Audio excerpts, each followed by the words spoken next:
விவசாய ஆர்வலர் சப்ஸ்கிரைபர்ஸ் எல்லோருக்கும் வணக்கம். கொட்டகை போட்டிருக்காங்க. அந்த கொட்டகையினோட அளவு எவ்வளோ, அதுக்கு என்ன செலவாச்சுன்னு சொல்கிற டீட்டெயில்ஸ் வந்து நீங்கள் அம்மா அப்பாக்கிட்டே நம்ம கேட்கலாம். ஐயா வணக்கங்க. ஐயா ஐயா வணக்கம் ஐயா. உங்கள் பேர் என்ன ஊருன்னு சொல்லுங்கள் ஐயா. இது வந்து வேங்கூர். என் பேர் செல்வராஜ். அம்மா உங்கள் பேருங்கம்மா? பானுமதி. பானுமதி.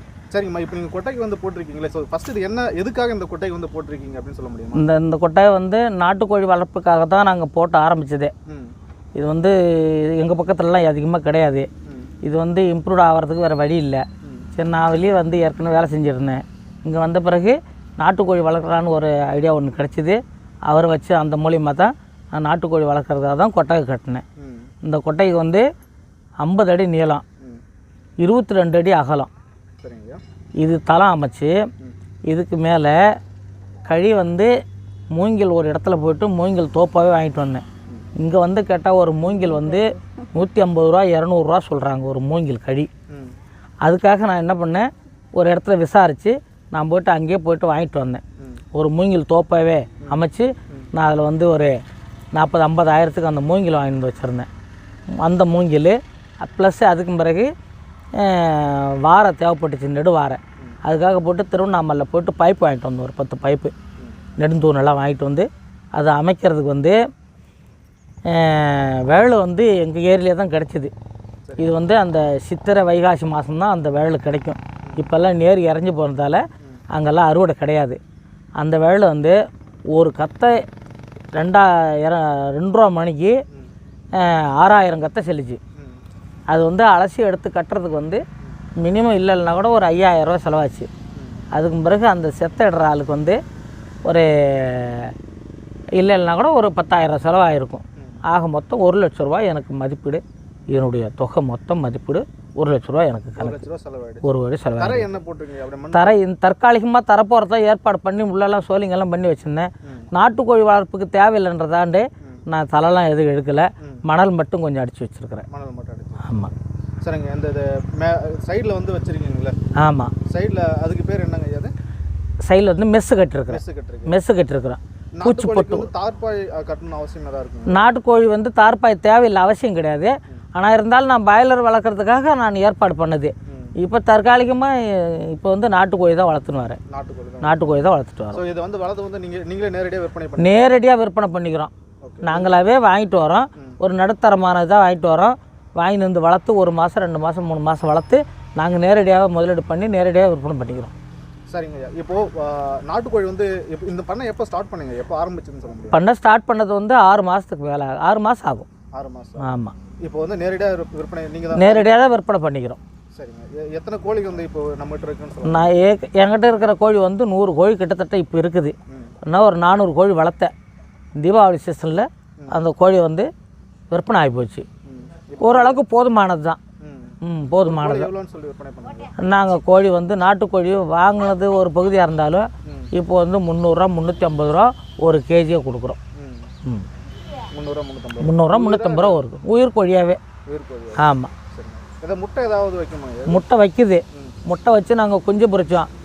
பராமரிப்பு சரியில்லாததால் கொஞ்சம் வேஸ்டேஜ் ஆகிப்போச்சு. இப்போ அதனுடைய ஐடியா தெரியாததால் அது வேஸ்டேஜ் ஆச்சு. இதுக்கு பிறகு அது ஐடியாலாம் புரிஞ்சு போச்சு. நாங்கள் முட்டை இப்போ எடுத்துக்கிட்டு தான் இருக்கிறோம், அவையும் வச்சுக்கிட்டு தான் இருக்கிறோம். குஞ்சு பொரிச்சதுனாக்கா அது மாதிரி ஃபார்மாலிட்டி தான் வச்சு நாங்கள் வளர்க்க போகிறோம். சரிங்க ஐயா. இப்போ அந்த எவ்வளோ ஹைட் இருக்குமே அந்த கொட்டகை? ஹைட்டு வந்து இல்லைன்னா கூட 15 அடி ஹைட்டு. 15 அடி உள்கூடு வந்து 15 அடி ஹைட்டு. சரிங்க. ஆமாம். இந்த வெளிச்சம் வர்றதுக்காக இந்த சைடு மட்டும் இறக்கிருக்கீங்களா? ஆமாம். இது எவ்வளோ ஹைட் இருக்கு? இது வந்து ஒரு 6 அடி இருக்கும். 6 அடி இருக்கும். சரிங்க. சொல்லுங்கள். இப்போது 6 மாதமாவது இந்த பண்ணை ஆரம்பிச்சு, ஸோ உங்களுடைய வேலைகள் இதில் என்ன இருக்குது? உங்களுடைய பங்கு என்ன இதில்? அதில் என்னென்ன வேலை செய்கிறேன்? உங்களுக்கு இது பிடிக்குதுங்களா? ஃபஸ்ட்டு இது ஐயா வந்து ஸ்டார்ட் பண்ணிட்டாரு. உங்களுக்கு எப்படியா இருந்தாலும் உங்களை டிஸ்கஸ் பண்ணி தான் ஸ்டார்ட் பண்ணி. இப்போ உங்களுக்கு இந்த வேலை பிடிச்சிருக்குங்களா? பிடிச்சிருக்கு. ஸோ இதில் உங்களுக்கு என்னென்ன ஒர்க் இருக்குங்க, வேலை இருக்குங்க? நாங்கள் கோழிக்கு தண்ணி வைப்போம், தீனி போடுவோம், கோழி பராமரித்து பார்த்துன்னு 2-3 வேலையும் தண்ணி வைப்போம், தீனி அள்ளி போட்டுன்னு இருப்போம். அதுதான் உங்கள் விற்பனையை வந்து ஐயா பார்த்துக்குவார். செலவெல்லாம் ஐயா பார்த்துக்குவார். எல்லாமே அவர் பார்த்துக்குவார். சரி. 2வது நோய் நொடி எதுவும் வராதுக்கு வந்து நாங்கள் வந்து மெடிசன்லாம் தயார் பண்ணுறது கிடையாது. மெடிசன் எதுவும் யூஸ் பண்ணுறதே கிடையாது. நாட்டு தழை தான், தழை வகை தான். என்னென்ன தழை போடுங்க? எந்தெந்த டைமில் என்னென்ன? அதாவது சளி பிடிச்சி போச்சுனாக்கா குப்பைமேனி தழை, கீழாநெல்லி, துளசி இதை கொஞ்சம் கசக்கி தண்ணியில் விட்டாலும் இல்லை நேரடியாக கொடுத்தாலும் கொடுக்கலாம். தண்ணியில் விட்டாலும் போதுமானது. இது சளிக்குங்களா? சளிக்கு வேற என்ன நோய் வரும்? அது வந்து அந்த சளி தான் அதிகமாக. ரெண்டாவது வந்து வெள்ளை கழிச்சல். வெள்ளை கழிச்சலுக்கும் நாங்கள் அதை தான் யூஸ் பண்ணிக்கிறது. தழை தான். ஆமாம், சேம் தழை தான் யூஸ் பண்ணுறோம். நாங்கள் வேறு எதுவும் வந்து மெடிசன்லாம் நாங்கள் எதுவும் யூஸ் பண்ணுறது கிடையாது. சரி. அம்மைக்கு மஞ்சள் போடுவோம். அம்மைக்கு மஞ்சள் போடுவோம். மஞ்சளும் இந்த கொண்டையிலலாம் அதிகமாக புண்ணு மாதிரி இருக்கும். புண்ணு மாதிரி இருக்கும் பாரு, கோமாரி மாதிரி புண்ணு வரும், அம்மை வரும். இதுக்கு வந்து மஞ்சளும் வேப்பிலையும் அரைச்சி அதை நாங்கள் ஒரு நாளைக்கு ஒரு முறை காலையில் தூங்கி எழுந்திரிச்சோன்னா முதல் வேலை அந்த வேலை தான். அதை அம்மைக்கு பூசி விட்டோம்னாக்கா அந்த அம்மெல்லாம் கொட்டிடும். 2 நாளில் 3 நாளில் அம்மெல்லாம் சரியாயிடும். இந்த கோழி ஒரு மாதிரி குன்னிக்கிட்டே இருக்குங்க இல்லையா? அது என்ன நோய்? அது கோழி குன்னிக்கிட்டே இருக்குங்களா? ஒரு மாதிரி வேகமாக போகாது, சாப்பிடாது, அப்படியே சோர்ந்து போய் ஜீரண ஆகாதால் தான் அதனுடைய தாக்கமே. அந்த ஜீரண ஆகாதால் தான் தாக்கம். அந்த ஜீரணத்துக்கு தான் நாங்கள் அந்த தழையை தான் கொடுக்குறது. அந்த தழையை தண்ணியில் போட்டு கொடுத்தாவே ஓரளவுக்கு தெளிஞ்சு போகுது. அது வந்து அடிக்கடி அதை பார்த்தா தான் பராமரித்தா தான் அது பராமரிச்சுக்கிட்டே தான் இருக்கணும். பார்த்தா தூங்கி எந்திரிச்சா ஒரு முறை அந்த நாட்டுக்கோழின்ற முறைக்கு எல்லாத்தையும் ஒரு முறை பார்த்துடணும். எந்த கோழி தலை வணங்குது, எது நிமிர்ந்து நடக்குது, நல்லா ஓடுது, ஓடியாருது, இல்லை ஓட முடியாது, எது அதுக்குள்ளதை நம்ம வந்து மெடிசன், இங்கிலீஷ் மெடிசன் எதுவும் கிடையாது, எல்லாம் நாட்டு வைத்தியம் தான். ஆமாம். இந்த கோயிலை வேறு ஏதாவது நம்ம புதுசாக ஸ்டார்ட் பண்ணுற மாதிரி நான் என்னென்ன பார்க்கணும்னா இது எனக்கு என்ன அனுபவம் இருக்கும் இல்லையா? நான் அதை எப்படி ஒரு நல்ல கோழி பண்ணையை வந்து கொண்டு போகிறதுன்னு சொல்ல முடியுங்களா? ஒரு சஜஷன் அந்த மாதிரி ஏதாவது சொல்ல முடியுங்களா? நல்ல கோழியாக கொண்டுட்டு போகணுன்னாக்கா இதனுடைய தாக்கத்தை நம்ம வந்து புரிஞ்சுக்கிட்டு செஞ்சால் தான் ஒரு நல்ல நிலைமை கொண்டுன்னு போகலாம். இல்லை தாக்கம் ஏற்பட்டு போச்சுனாக்கா, ஒரு நோய் ஏற்பட்டு போச்சு, அது விழுந்ததுனாக்கா ஒன்று விழுந்ததுனாக்கா பட்டு 4-5 விழுந்து காலி ஆகிடும்.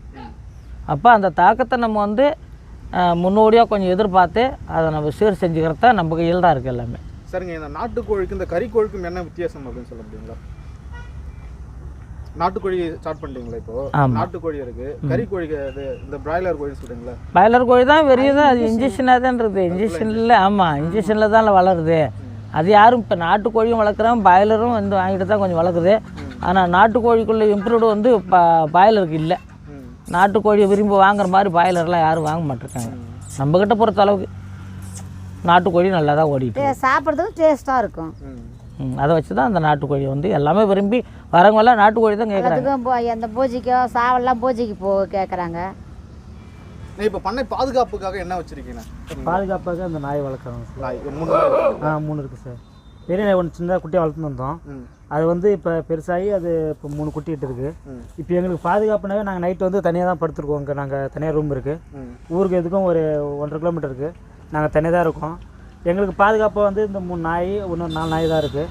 நாங்கள் கோழிக்கும் சரி எங்களுக்கும் சரி எதனா ஒரு பூச்சி போட்டு வந்தாலும் சரி, இல்லை யாரா ஒருத்தவங்க தெரியாத ஆள் வந்தாலும் சரி, அவங்களுக்கு வந்து இந்த நாயை வந்து கொஞ்சம் குரலை கொடுத்து நாங்கள் ஏஞ்சி பார்ப்போம்.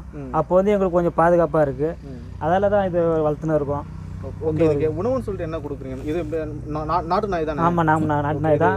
நம்ம வீட்டில் கூட எடுத்தா நம்ம சாப்பாடு தான் கூட சாப்பாடு என்ன சாப்பிட்றோமோ அதுதான் சாப்பிட்றோமோ. நாங்கள் என்ன சாப்பிட்றோமோ அதில் இது கொஞ்சம் எடுத்து வச்சுருவோம், கொடுத்துருவோம். அதுக்குன்னு தனியாக தான் சமைச்சு நிறையா தான் வயிறாரு அது சாப்பாடு தான் சாப்பிட்டு நாங்கள் எவ்வளோ கொடுக்கும்போது நாங்கள் எப்படி சாப்பிடுமோ அதே பொறுத்து தான் அதுக்கும் கொடுக்குறோம். எந்த ஒரு இது இருக்காது. சாப்பாட்டுக்கு பஞ்சலாத்தை நாங்கள் கொடுக்குறோம். நாங்கள் எப்படி சாப்பிடுமோ அதே மாதிரி தான் அதுவும் நம்மளுக்கு ஒரு வாயில ஜீவன். அது நம்மளுக்கு கேட்காது. அது நாம் தான் எவ்வளோ குடும்பமாக கொடுத்து நாங்கள் தான் வளர்த்துன்னு இருக்கோம். ஏன்டா எங்களுக்கு எவ்வளோ பாதுகாப்பாக இருக்குன்னா, இந்த கோழி பண்ணை வச்சுருந்து இன்னி வரையும் சரி எந்த ஒரு பூச்சி போட்டு கிட்ட வந்தாலும் ஒரு 2-3 டைம் பாம்பெலாம் வந்திருக்கு. இது போய் அது கடிக்கு போகும், கத்தும். நாங்கள் போய் பார்த்தோன்னா என்ன இருக்குன்னு பார்த்தோன்னா பூச்சி போட்டு இருக்குன்னு சொல்லிட்டு நாங்கள் பார்த்து அது இது பண்ணுறோம், சரி பண்ணுறோம். அதுமாரி எந்த ஒரு விலங்கு எதுவுமே வேறு விலங்கு முயலோ இல்லை வேறு எதுவுமே கெட்ட வராது. அதனால் கொஞ்சம் பாதுகாப்பாக இருக்குது எங்களுக்கு. சரிங்க. இதுக்கு கறி மாமிசம் உணவு கொடுப்பீங்க? அந்த மாதிரி மானிசம் வந்து இவ்வளோ அது நாங்கள் இதெல்லாம் கொடுக்கறதில்ல.